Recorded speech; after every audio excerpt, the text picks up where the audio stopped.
पटकको golden kiwi र red kiwi हामीले विशेष प्रविधि अपनाएर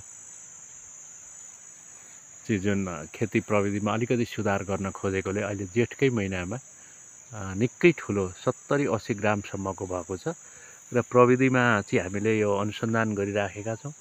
कटिङ, प्रुनिङ, मल इत्यादि कुराहरूलाई मिलाउन सकियो भने किवीको साइज र जुन क्वालिटी छ नेपालको सन्दर्भमा समस्या त्यसलाई हामीले मजाले चाहिँ मेन्टेन गर्न सक्छौँ। यहाँ हेर्नुहोस्, यो सानो बोट किवी यो 2 वर्षको बिरुवा मात्रै छ।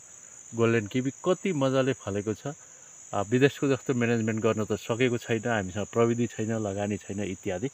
त्यही पनि यो फलेको हेर्दा एकदमै लोभलाग्दो किसिमले र सक्सेस छ।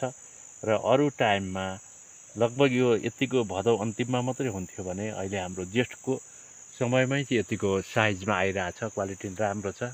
हेर्दाखेरि अझै पनि हुन त चुनौतीहरू छन्। हामीले यो फ्रुट फ्लाईदेखि बचाउनु पर्नेछ, ढुसीहरूबाट बचाउनु पर्नेछ र सुधार गर्नुपर्नेछ, मलहरू मेन्टेन गर्नुपर्ने। र यो मुख्य चाहिँ हामीले किवीलाई उत्पादन गर्न चाहिँ कटिङ, प्रुनिङ, मल, पानी इत्यादिमै ध्यान दिनुपर्ने हुन्छ।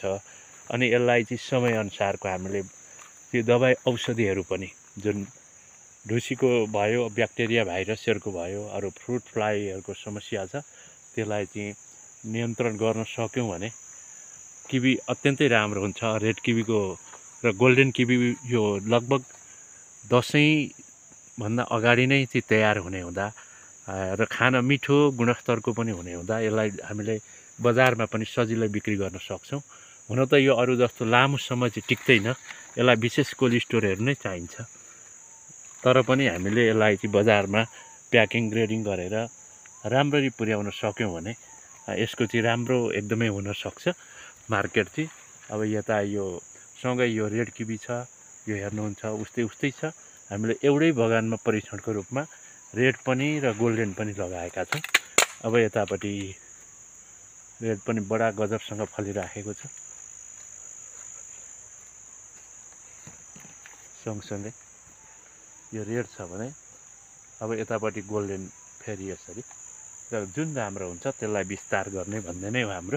र तर हामीले अहिलेको यो प्रविधि अनुसार हामी आउँदाखेरि गोल्डन र रेडको बराबरै नै देखियो। अझै नि त्यसमा पनि तुलनात्मक रूपमा चाहिँ गोल्डन राम्रो देखिएको छ।